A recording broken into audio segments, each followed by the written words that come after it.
The sun is just coming up over the hill. They must have had a beautiful sunrise when there were no trees here at one point. So it won't be long. I think I'm gonna go sit in the window seat with Willow and watch that come up over the hill.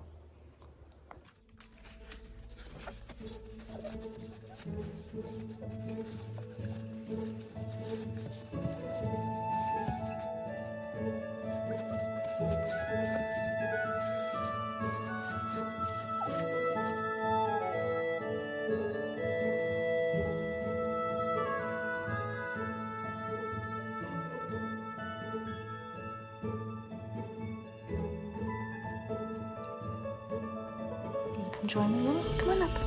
Come on. I'm taking your seat. I'm taking our seat. But we fit. We both fit.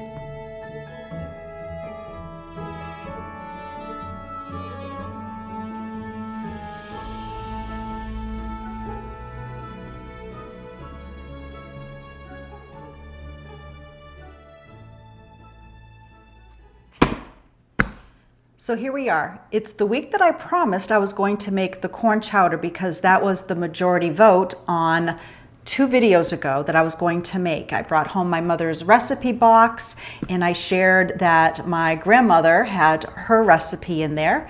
And I was excited to share with my mom. I called her up and I said, they actually chose Nana's corn chowder recipe. Not even a second it took her to say, I never liked my mother's corn chowder. So that said, I did go look at it again and I was like, okay, I can understand that because first of all, there's no amounts here other than it's saying 5 potatoes, 1 onion, a quart of milk. It doesn't say how much butter, how much salt. So then I started looking at some of my other recipe books. I have my Out of Old Nova Scotia, which they did have a corn chowder bisque, which has tomatoes in it and also some thickening agents. I have the In Cookbook for New England, and then I have The Joy of Cooking, along with many other books on my bookshelf. Now, here's the thing. They're all different, but I have decided, since my mother didn't like this recipe, I'm going to kind of, I can't say reinvent the wheel, because I will be using a kind of a combination of what's here. At first I thought 5 potatoes was an awful lot, thinking, you know, they were a large family, here it is during the Depression time, and she was filling them up with potatoes. I'm gonna dice things up, see how they look, and I'm not sure if it will be in this video or next, but I need to see if it comes out and how it tastes. And if it doesn't taste right, I'm gonna make it again. I'm gonna go out and buy some salt pork to add to this corn chowder. I went to our local butcher and they don't carry salt pork. So we said to go to the grocery store because 2 of these books put in salt pork. I also grabbed bacon. Just in case I can't find it at the grocery store, I did pick up some bacon to put in the chowder. So that's the story. I was all excited. I thought my mom would be pleased, and she said she never liked the corn chowder. So there you go. And that's why we always had canned corn chowder, now that I think about it, probably growing up. Also, my grandmother's recipe was a can of creamed corn, which is also in one of these books, but I could only find sweet creamed corn, and I don't want to add sweet. So I'm just going to add whole kernel corn. Once again, one of these books mentions the whole kernel corn along with, or instead of, fresh corn from the cob. So once again, I'm just gonna have to figure how this goes and modify it and play with it. Now, I'm not sure if you can see here off to my right, your left, I actually took off the paper whites that dried right on the stems while they were on the porch, and I added a few more pussy willows. I had a piece of faux forsythia that fell off when I was putting my wreaths up outside, so I just stuck that in there. But I once again saved my white flowers to use in a future potpourri. So I was slowly, decorating a little bit here and there for Easter. We are hosting it this year, and I'm looking forward to showing you just a little bit of the Easter decor, but once again, I'm not sure if it will be today. I have so much coming at me for work and personal things that I'm trying to juggle it all, and all's good, but it's been very busy. And when I promise you something, I want to make sure that I deliver. I just don't know if it's going to be this video or not, because whenever I start filming, I never know when something's going to come up.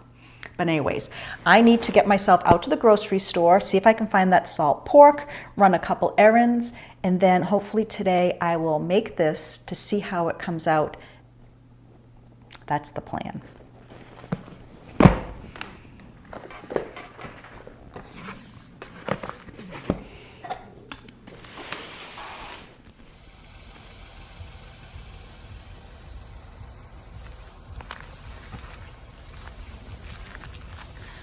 How's this for a bluebird sky? Wow.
All right, so I just got back from the store, a couple errands actually. I had to buy more wallpaper paste because I ran out.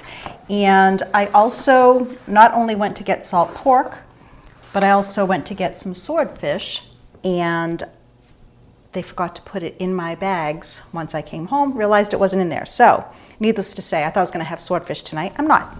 Maybe we'll be having corn chowder. So I am definitely gonna be winging this. I'm gonna modify this, and like I said, this book says 2 potatoes. This one says 6. So I'm gonna go with 3. And my grandmother said 5. So I'm gonna go with 3 potatoes right now. I'm gonna cut them into small cubes. I have my salt pork on the stove right now. It has been browned and crispy, and there's nice oil on the bottom from it. I'm gonna layer these in with the onion. And one thing that I'm going to do different, I've never done this before, but this book says to pour boiling water over the potatoes and onions until soft. Never done that before, but I figured why not try something different, and I'm going to do that. So I'm going to cut these up and I'm going to add them to the pot and then my onion. Let's see. So right now I do have water getting hot in my tea kettle, and that's what I'll try pouring over the top.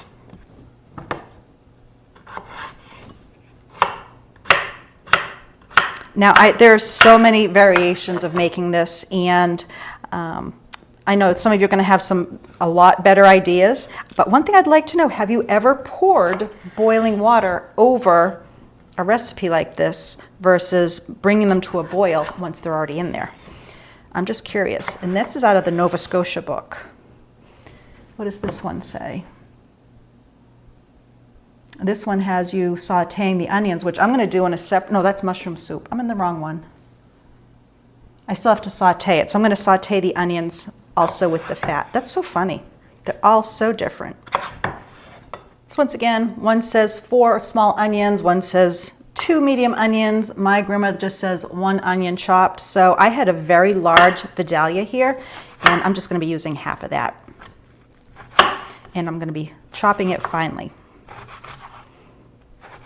I've already done it in the other direction.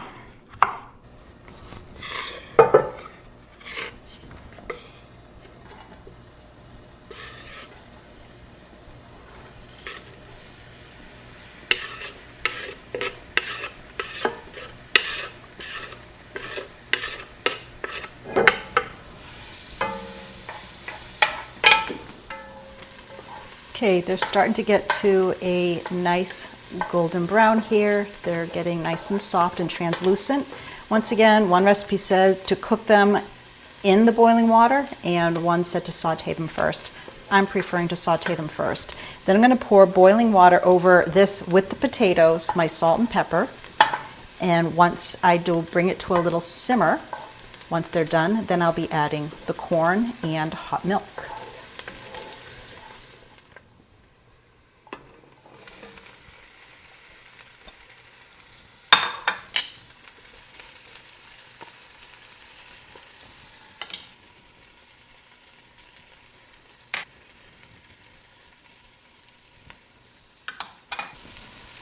I'm right now just going to cover it, pouring enough in just to cover these potatoes, and then I'm going to keep simmering this until they become soft. There we go. Okay, the potatoes are now tender. I'm going to start with 1 can. I'm not going to use the cream style corn, so I'm going to do this. I might have to do another can. And I'm heating up my milk.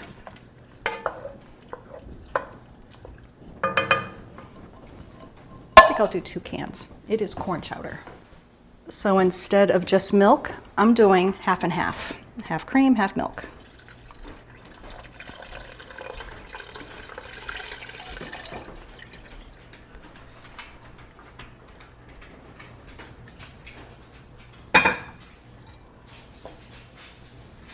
I'm going to cook this for a little bit longer. I'm going to add some butter also. And then I'll check my seasoning. One recipe called for 2 tablespoons of butter, one called for 4 tablespoons. My grandmother's just says butter, so I'm going to start with 2 and see how it tastes. And then I only have 2 teaspoons of salt in here right now, but I just had a potato and it seemed a little bit like it's going to need some more salt. And I forgot to note, I only cooked the potatoes until they're a little soft because you don't want to get them cooking too much that they're going to turn to mashed potatoes in here. So they're right now just perfect. I did just add 2 more tablespoons of butter. You can't go wrong with butter. And I definitely need a little more salt. And I need a spoon. What did I do with my spoon? Hello? One of the recipe mentions sprinkling some chive on top. Now I know we saw a little bit of chive in the garden this morning, out on the side garden. I'm going to see if there's anything coming up in one of the raised beds. I can see a little tiny bit, but maybe not enough to cut. Very tiny amount. I think the side garden had a little bit more. I haven't even cleaned these out yet. Let's go and check out the other garden. I just want enough to sprinkle it on the top. Well, I have enough here to trim a little bit, and I'll just rinse it off, and this will be the first thing from the garden this year. And when I say it's a little amount, that's all I got. But it's a little bit of chive to put on top. I'm just going to rinse this off, chop it up, and it'll be ready to go later tonight. I got distracted noticing that we have a few more crocuses that opened. So there's not as much the bees have to fight over, but now the weather's a little cool for them to be out. But spring is here. It did snow this morning, only flurries, but it was here.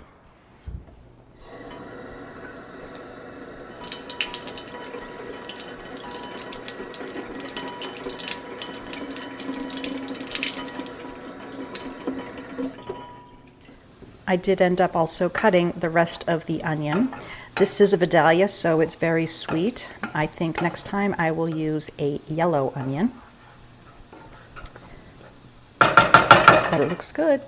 It tastes good. Now, of course, you don't have to use the half and half, but it comes out. It's nice. I'm glad I did it. I just shut off the heat. I'm going to cover it and just let it sit here until it's dinner time. But taste test, I think it's delicious. But I'll let you know after we have our meal. Well, it's not time for dinner yet, but we're getting very close. I'm just prepping it, ready for mealtime. And one thing I want to mention is that even though this recipe was most likely created in the South, which is what I've been reading, I can 100% say it's somewhat of a New England thing, because the very first recipe that was published for corn chowder was in 1884 by Boston Cookbook, and Mary Jane Bailey Lincoln at, let's see, of the Boston Cooking School, I'm reading this, was first published in the Boston Cookbook by Mary Jane Johnson Bailey Lincoln, that's a long name, in the Boston Cooking School. And after that, a lot of them did follow suit. And the one thing that I am also reading is that a true corn chowder originally starts with milk and potatoes and corn, and then later on, usually, and also cream. But then over the years, more and more was added. And if you want to make this, I am going to put the recipe I created, which is modified to my taste. And I would lessen the salt and butter to start, and you can just keep adding. One thing about the cooking is it's not like baking. You don't have to be precise. So I made it to taste for us, and I really enjoy it. I don't know if I'll have it listed on my website in time, because right now it is Wednesday evening and we are getting ready just to sit down and relax, and then I have this video to edit and upload. And speaking of modifying, I have realized that I do not like salt pork in anything else but my baked beans. I just didn't like it, the texture, it's not gonna happen. So I'm going to crisp up some bacon in the oven. I love doing it that way, it melts in your mouth. I'm going to break it up and put some into the chowder, and I'm going to have some just to sprinkle on top as well. So when I rewrite this recipe, I will not be adding the salt pork like one of the recipe books did. I will be adding bacon.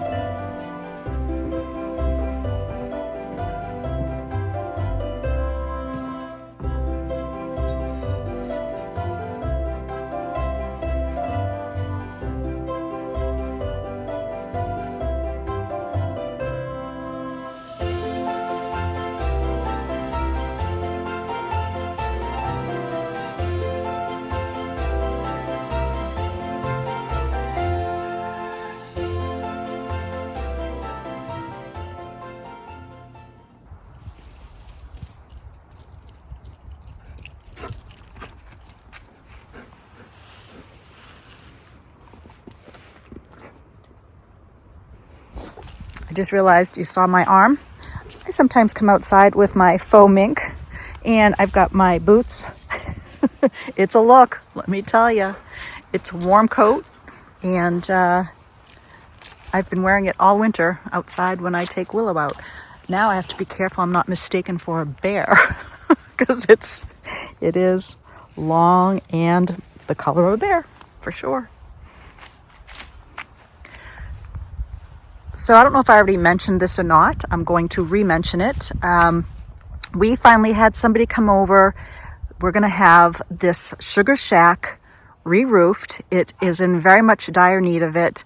We're going to start with the roof, and then Ben and I are going to put some slats over the openings on all these barn boards, and then we're going to repaint it. So this is a project that we're going to be working on through the year.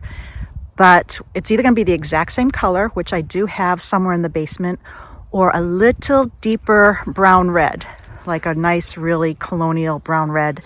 And then we have to also dig around the edge, because here there's a lot of wood rot. So we have to dig all around the building, and we're going to put pea stone. But I want to show you this. Look how cute this is. It's just like on cartoons, where there's actually a little opening for an animal to get in. And I think I have one over here. So, entrance and exit, I guess. But we need to, like I said, clear all this up and get anything that is grass, dirt, mud away from the building, and just give it a really cute makeover. Now this building, of course, is not super old. I'm going to guess 1950s, 1960s. Heck, it could even be 70s. I'm not sure. But I'm looking forward to also getting over here and cleaning up a lot of the fern because it does take over here. I'm going to leave a lot of it, but there's also a section I want to take out so I can get to the blueberries very easily. This whole area needs a little bit of love. I'm just looking, the bear marks that were on the tree have pretty much gone away.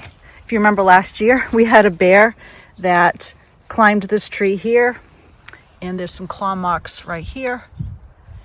And then it left some really big footprints on the grass here. That was kind of freaky. So at one point, we'll probably put some of our cameras over here because we were told that bears will come back year after year, almost like even with DNA. And he says he believes that a bird feeder must have been on this tree because there was nothing else for them to climb it for, no fruits or anything. So yeah, this is nice and sunny, but it's still only about 40 right now.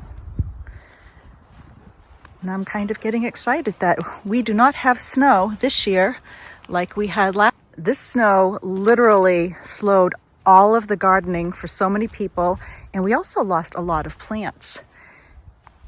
Now I'm pleased I have been able to come out here and I did a quick cleanup. I cleaned up a lot of this garden bed here, but this area needs a makeover. And I don't know if I'm going to be doing a cutting garden here. I don't know if I'll maybe do raised boxes all the way around for some of our vegetables. No idea. And I got to clean up a lot of this still, but I did do a lot of raking already. And over here, we had some major winds. It even knocked down my little trellis towers here. But if you remember, I was cutting these forsythia trees. I have reshaped them, and I'm looking forward to what they look like this spring and summer and into the fall with the greenery nice and full versus just taking over the whole yard. I have to get some dark bark mulch brought in too. I will slowly start prepping these boxes and getting them ready. These are also going to get a makeover, not sure when, but they're either going to be rebuilt or we might just re-enclose them with some 2x8s and then build it a little bit higher and then bring in more soil. Hard part is that once these trees here are in full bloom with their foliage, it does block a lot of the sun. So I'm almost thinking this might be more cutting bed flowers also. And I just need to straighten this up because I don't know if it shifted over time with the earth, but my OCD is having a hard time with this one. But that's not going to be a priority. And then over in this part of the garden, let me show you what I did. I can show you what was done here also. Ben took out the garden gate posts because in a couple of videos ago, I showed you that one of the gates was ripped off the door by wind, but also the movement of the stones was causing them not to be able to close. So we're going to put the posts on the inside of the yard so that they're not near any of these stones. And we're going to rebuild, I think, the doors. Don't know when we're going to do that. And then over here, I did a lot of cleanup. Starting to rake out these gardens and get them ready. I have daffodils popping up here. I have some chive popping up, some tulips, and I see some daffodils over here. So in a couple weeks, this is going to look very different, I can assure you. I need to do a little bit more trimming of the lilac tree. I need to take some weight off. I probably will cut, standing here, I don't know if I can point at it without it going through. I'll probably cut this beautiful branch, unfortunately, off, but it's pulling a lot of weight on it, and I just don't want it to snap the tree. And I have a lot of new shoots coming up, so I think it's time that I do that. It got a good cleanup last year, but some of them are still bent from last winter, and I was hoping they'd straighten up again, but they did not. Lavender seemed to do well, so that will hopefully start getting some green on that in a couple months, if not sooner. But I will come out and clean all this up pretty soon. I was out here and actually it started raining, so I went in. But I'm gonna head inside now and do some more work.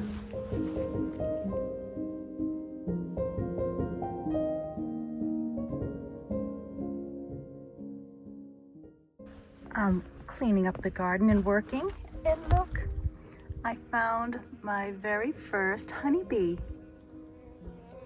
Here's a couple. They're waking up.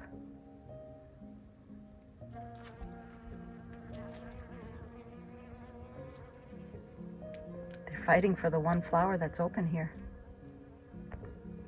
I don't know if he'll be back, but he was filling up. I don't know what it's called, but the back of their legs. They put a lot of pollen there and carried it away. But, oh yeah, here he comes. It's the only crocus that's open right now. We have a lot of rain coming tomorrow. But I like seeing that they're here. Hopefully it doesn't get too cold while they're out and about.